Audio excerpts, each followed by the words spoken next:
अनित्यदृश्येषु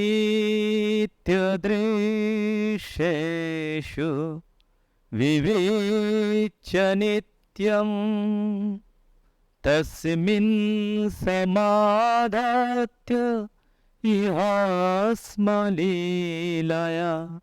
विवेकवैराग्य विशुद्धचित्तं विवेकवैराग्य विशुद्धचित्तं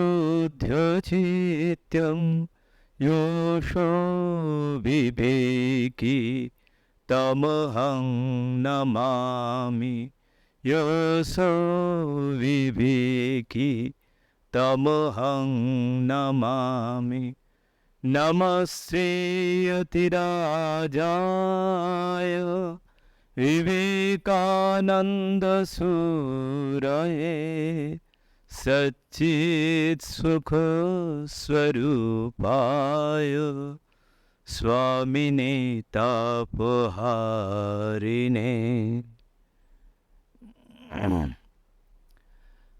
নমস্কার। আমাদের সারগাছি রামকৃষ্ণ মিশনের ইউটিউব চ্যানেলের সবাইকে আন্তরিক প্রীতি, শুভেচ্ছা ও অভিনন্দন জানাই।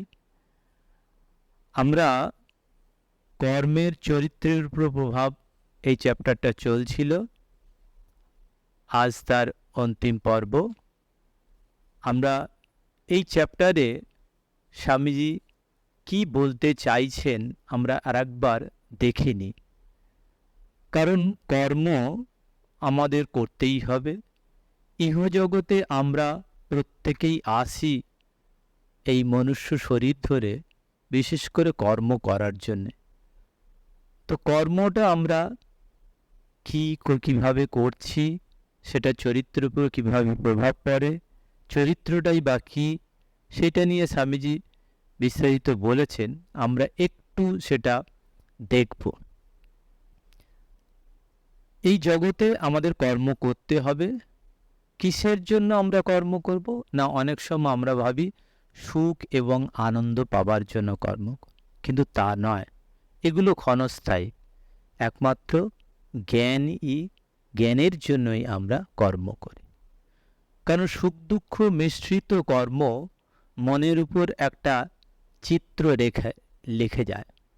সেই চিত্র বা দাগটাই সেটাই সংস্কার। সেই সংস্কার সমষ্টি হচ্ছে চরিত্ররূপে প্রকাশ পায়। আমরা বলি এটা চরিত্র। চরম লক্ষ্য আমাদের জ্ঞান। জ্ঞান মানে জানা। আমরা বলি আমরা শিক্ষা লাভ করছি। শিক্ষা লাভ করছি মানে আমরা বাইরে থেকে কিছু না, এটা আভ্যন্তরীণ একটা প্রকাশ। তার মধ্যে যা কিছু আছে সেই অজ্ঞানের আবরণটাকে সরিয়ে দেওয়াই তার জ্ঞান। যে যতটা পারে সরিয়ে দেয় সে তত অধিক জ্ঞানী হয়, এবং সমস্তটাই যখন সরিয়ে দেয় তাকে সর্বজ্ঞ বলা হয়, এবং যে পারে না তাকে অজ্ঞ বলা হয়। আমাদের এই যে একটা অন্তঃকরণ, সেই অন্তঃকরণ যদি অধ্যয়ন করি, সেই অন্তঃকরণের মধ্যে আমরা হাসি, কান্না, সুখ, দুঃখ, আশীর্বাদ, অভিসম্পাত, নিন্দা, সুখ্যাতি, মনের উপর বহির্জগতের বিভিন্ন আঘাতের দ্বারা চরিত্র গঠিত হয়। অতএব চরিত্র গঠনের সময় এত কিছু আমাদের মধ্যে প্রভাব পড়ছে। তা চরিত্রবান একজনকে বিচার করব কি করে? কারণ ক্ষুদ্র ক্ষুদ্র কর্মের সমষ্টি মিলেই একটা বড় কর্ম। স্বামীজি বলছেন যে কর্মের উদাহরণ দিতে গিয়ে বলছেন যে সমুদ্র তরঙ্গের, আমরা বিশাল সমুদ্র তরঙ্গ, ভয়ঙ্কর শব্দ আমরা পাই, কিন্তু সেই একটি তরঙ্গ, সে একটি ক্ষুদ্র ক্ষুদ্র তরঙ্গের সমষ্টি, এবং প্রত্যেকটি ক্ষুদ্র তরঙ্গ থেকেও শব্দ নিঃসৃত হচ্ছে, কিন্তু সেগুলো আমরা শুনতে পাই না। আমরা পাই কি, যখন একত্রিত হয়ে প্রবল আকারে ভয়ঙ্কর রূপে ধারণ করে, সেইটার আমরা শব্দ শুনতে পাই। ঠিক সেইভাবে আমাদেরও প্রত্যেকটা কর্ম, হৃদয়ের প্রত্যেক স্পন্দনে বা প্রত্যেক কম্পনে আমরা একটা কর্ম তৈরি হয়, যেটা আমাদের ইন্দ্রিয় গ্রাহ্য হয় এবং কর্ম নামে অভিহিত। সেই কর্মটা আমরা, সেই যে ছোট ছোট কর্মের মধ্যে দিয়ে বড় কর্ম তৈরি হয়, আমরা কি করছি, প্রত্যেক মানুষের বিচার করি কর্মের মধ্যে দিয়ে। যদি আমরা বড় কর্মের মধ্যে দিয়ে তাকে বিচার করতে যাই, সেটা আমরা পারবো না। কারণ একটা নির্বোধ মানুষের অবস্থার পরিপ্রেক্ষিতে সে বৃহৎ একটা কর্ম করে ফেলে। কিন্তু একটি চরিত্রবান লোককে বোঝার জন্য আমাদের ছোট্ট ছোট্ট কর্মগুলো সে কিভাবে করছে, একটা ছোট্ট কর্ম, তার মধ্যে কতটা প্রীতি আছে, কত ভালোবাসা আছে, নিষ্ঠা আছে, সেটার উদ্দেশ্য কি আছে, মহৎ কি না, এই সমস্তকে রেখে আমরা কিন্তু একটা লোকের চরিত্রকে বিচার করি। আমরা দেখব স্বামীজি কেন এই চরিত্রের উপর এত জোর দিয়েছে। কারণ চরিত্র এরকম একটি জিনিস, যেটা তার যে জ্ঞানের যে বহিঃপ্রকাশগুলো কিভাবে হচ্ছে, এই যে চরিত্রকে নিয়ে আমরা যখন দেখি, তখন যে একজন মানুষকেই বলা হয় সর্বশক্তিমান, একজন মানুষকেই বলা হয় সর্বজ্ঞ এবং প্রকৃত মানুষ বলা হচ্ছে, তার কিন্তু এটা পুরোপুরি একটা চরিত্রের উপর।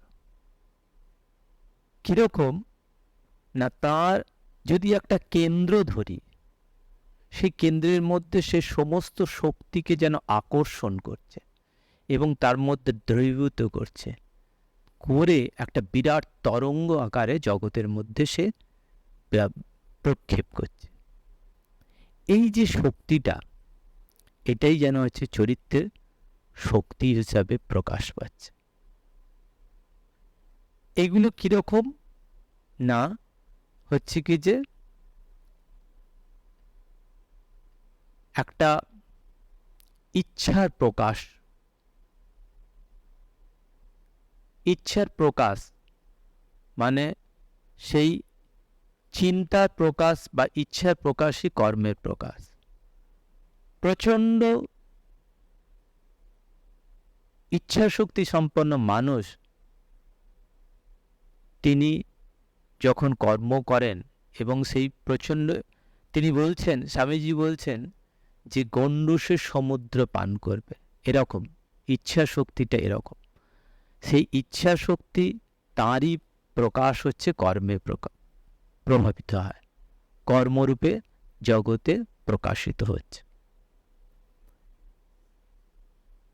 এইভাবে আমরা দেখছি যে এই যাদের প্রচণ্ড ইচ্ছা শক্তি আছে, সেরকম আমরা মহাপুরুষদের যদি জীবনে দেখি, আমরা বুদ্ধ, খ্রিস্ট এদের দেখি, এদের কিন্তু প্রত্যেকেই সেই রকম ইচ্ছা শক্তি সম্পন্ন মানুষ ছিলেন।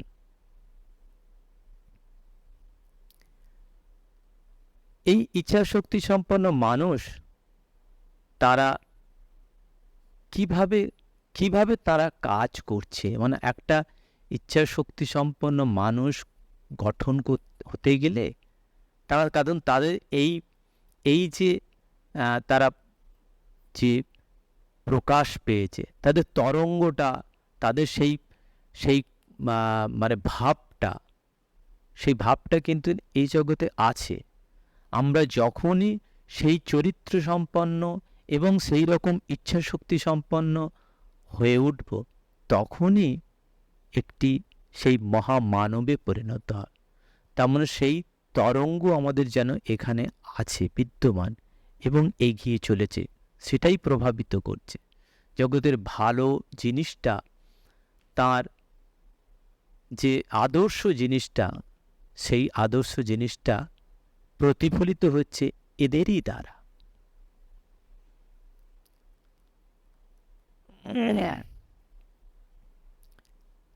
কিন্তু এটা আমরা দেখব যে কিভাবে কাজ করলে আমাদের এই ইচ্ছা শক্তির মধ্যে দিয়ে আমরা কর্মকে, আমরা চরিত্রকে প্রকাশ করব কিভাবে।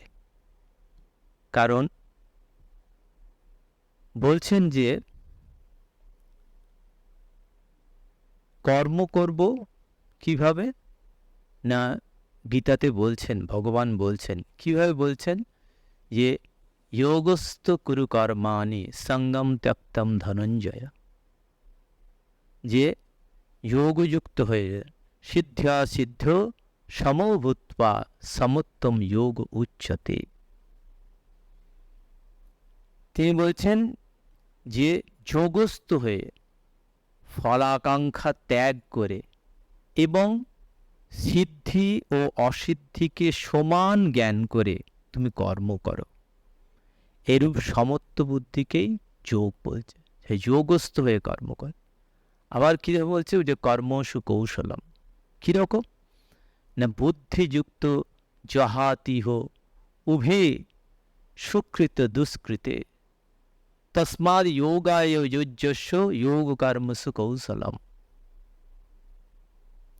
এই সমত্ব বুদ্ধি, সমত্ব বুদ্ধিটা মানে কি, তার মধ্যে হচ্ছে সিদ্ধি এবং অসিদ্ধি, মানে সুখরূপ, যখন কর্মজনিত সুখরূপ হয় তখন সিদ্ধি এবং দুঃখরূপ হয় তখন অসিদ্ধি।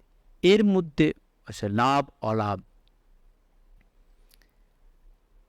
প্রাপ্তি অপ্রাপ্তি, এই সমস্তর মধ্যে সমত্ব বুদ্ধি রেখে কাজ করতে হবে। এটাই বলছেন যে এই রকম কৌশল অবলম্বন করে কর্মযোগের অনুষ্ঠান, তাহলে কর্মবন্ধনের কারণ হয় না, না হলে আমাদের কর্মবন্ধনের কারণ। কারণ স্বামীজি বলছেন যে শুভ কর্মে শুভ, মন্দে মন্দে ফল, এ নিয়ম রোধে নাহি কারো বল। জগতে কর্ম মানেই হচ্ছে কি যে সে একটা শুভ একটা অশুভ সে উৎপন্ন করবেই, এগুলোর থেকে নিষ্কৃতি নেই। সেই জন্য বলছে যোগস্থ কুরু কর্মাণি, সেটা যোগের মধ্যে দিয়ে কাজ করতে হবে।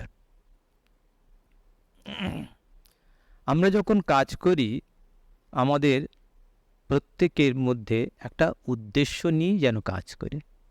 উদ্দেশ্য বিভিন্ন রকম। আমরা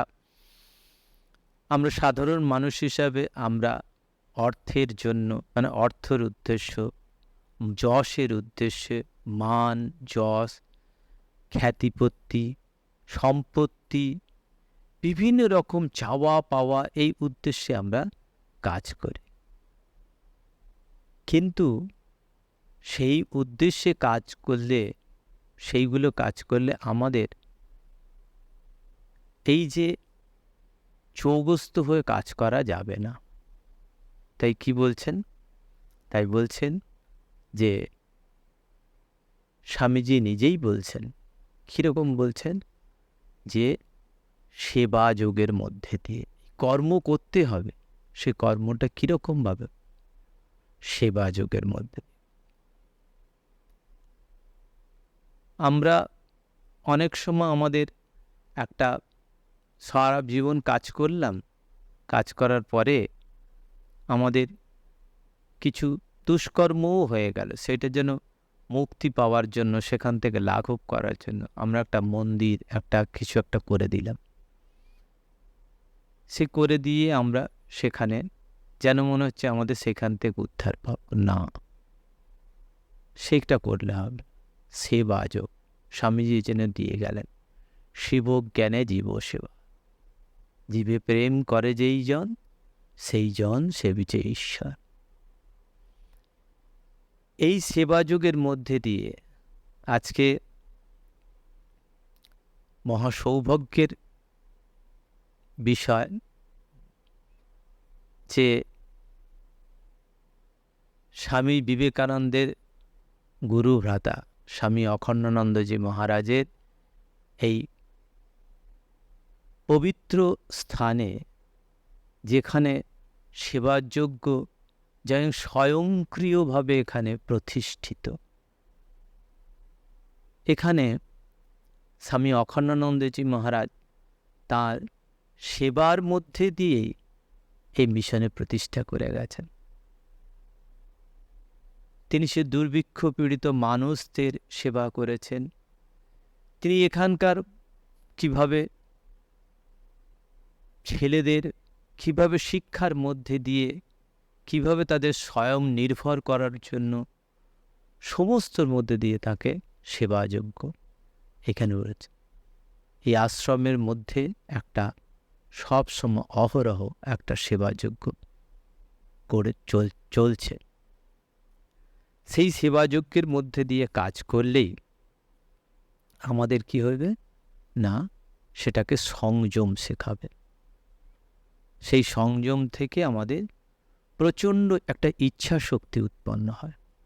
সেই ইচ্ছা শক্তি থেকেই আমরা কাছে খ্রিস্ট বুদ্ধ মহাপুরুষের আমরা আবির্ভাব পাই। সেই রকম চরিত্র আমরা করতে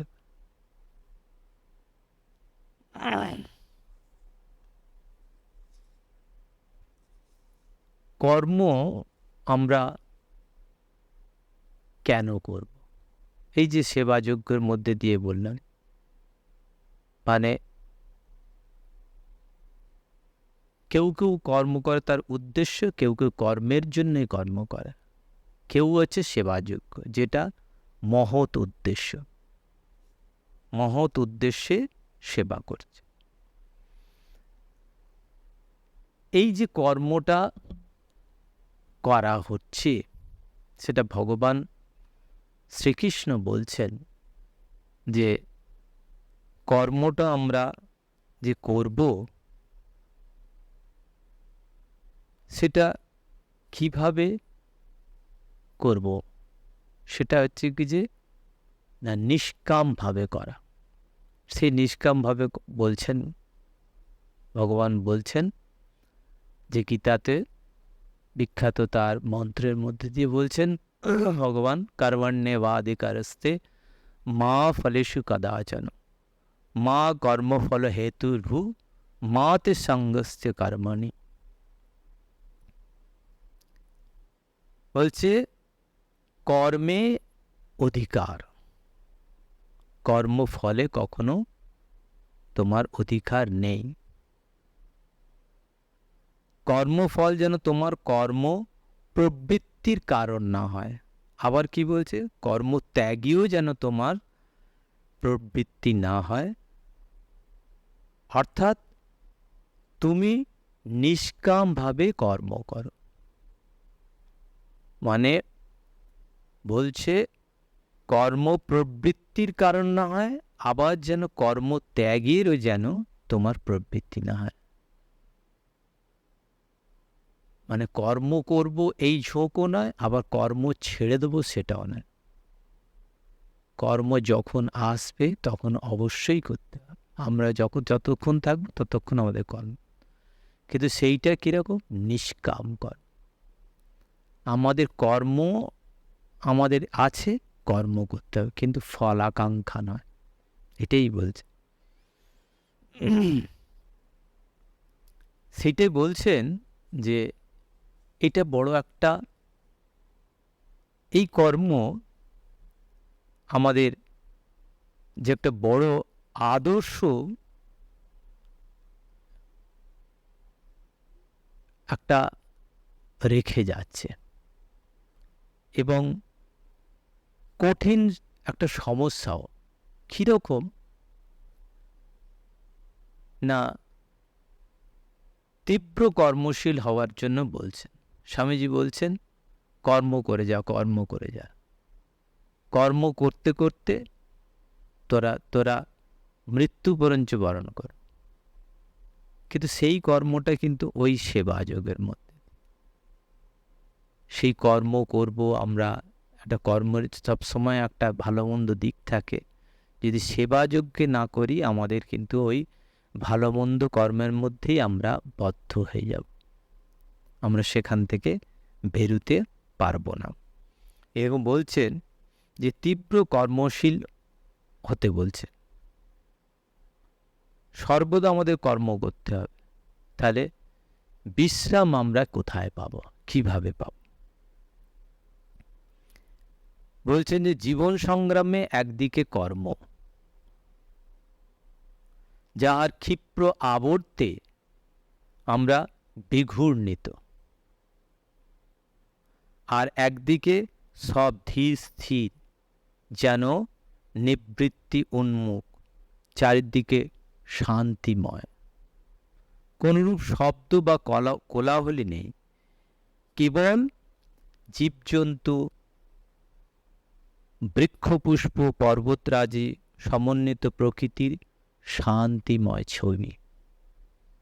মানে একদিকে বলছে কোলাহল, জীবনের সমস্ত কর্ম মুখর, আর একদিকে নিস্তব্ধ, নিঃসঙ্গ, নিবৃত্তি।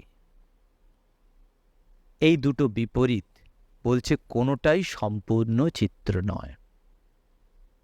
কেন সম্পূর্ণ চিত্র নয় সেটা বলছেন স্বামীজি, উদাহরণ দিচ্ছে, গভীর সমুদ্রের মাছ উপরে আসবার সঙ্গে সঙ্গে খণ্ড বিখণ্ডিত হয়, কারণ সেই সমুদ্রের চাপের মধ্যে সে জীবন যেভাবে তার জীবনটাকে যাপন করছিলেন, যেভাবে সে বেঁচে ছিল, সে যাই উপরে চলে আসে, কম চাপে সে কিন্তু মৃত্যুবরণ করে। তেমনি শান্তিপূর্ণ স্থানে বাস করতে অভ্যস্ত কোনো ব্যক্তি সংসারের এই মহাবর্তের সংস্পর্শে আসিবা মাত্রই কি হয়েছে, ধ্বংস হয়ে যায়।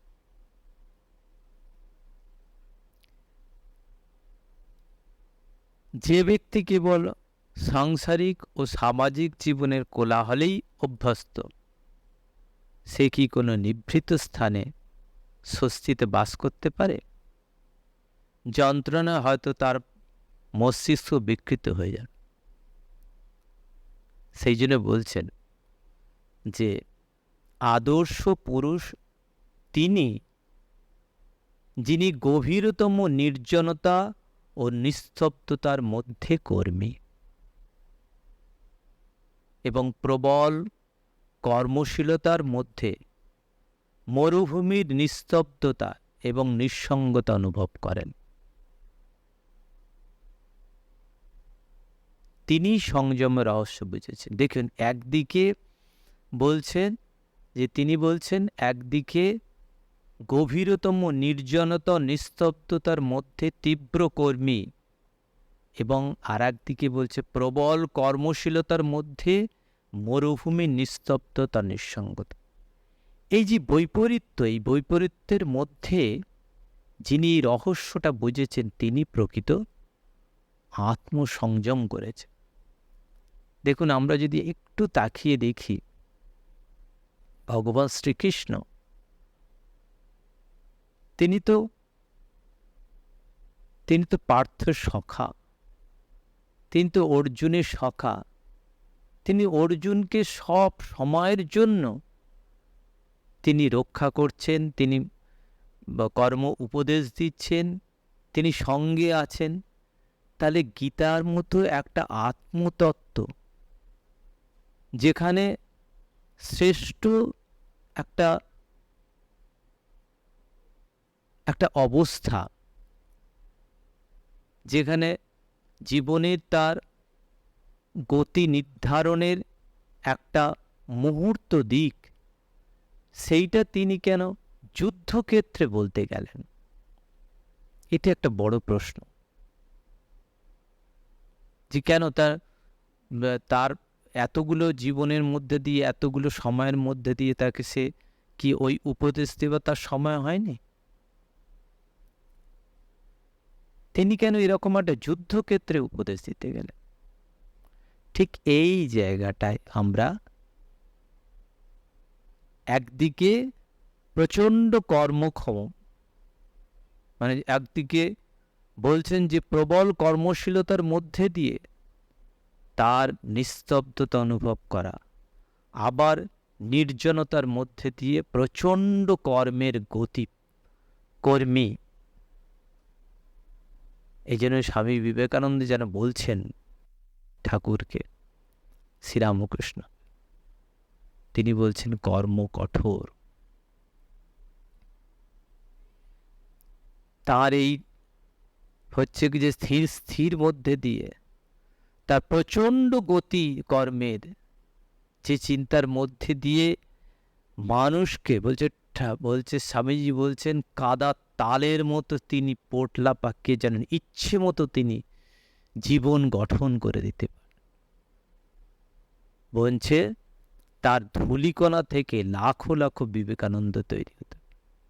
তাহলে তিনি কিরকম কর্মী ছিলেন, যা স্পর্শে দেবতা হয়ে যাচ্ছেন, যা স্পর্শে সেই লম্পট চরিত্রহীন, যাকে দেখলে মানুষ আতঙ্কিত হয়, যাকে দেখলে মানুষ দূরে চলে যায়, যাকে দেখলে যার স্পর্শে যেন তার মাটি স্পর্শ মধ্যে দিয়ে অপবিত্র হওয়ার ভয়ে সেখানে গঙ্গা জল বা গোবর ছড়া দিচ্ছে, সেই মানুষটাকে তিনি তার দৃষ্টি মাত্র, স্পর্শ মাত্র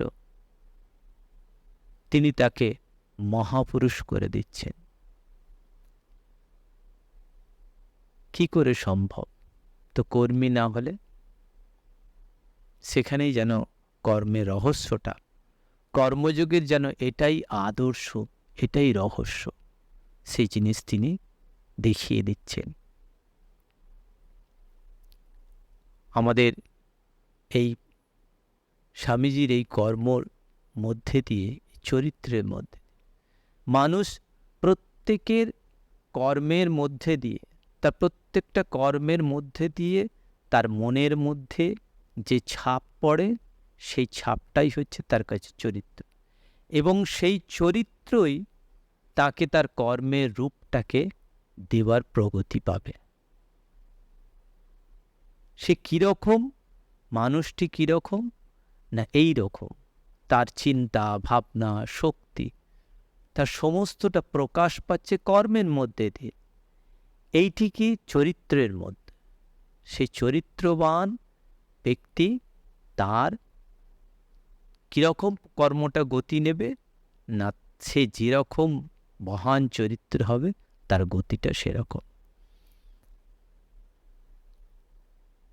আজকে আমরা সমাজের মধ্যে অনেক সময়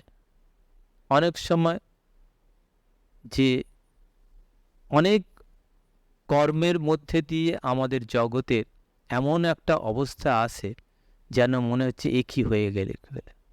এখানেই আমাদের খুবই স্বামীজির আজকে প্রাসঙ্গিকতা, যে একজন চরিত্র তৈরি করো, চরিত্রবান হও।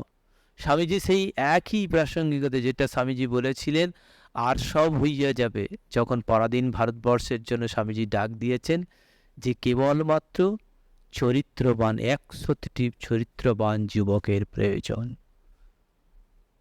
কারণ তারাই কর্ম করতে সক্ষম।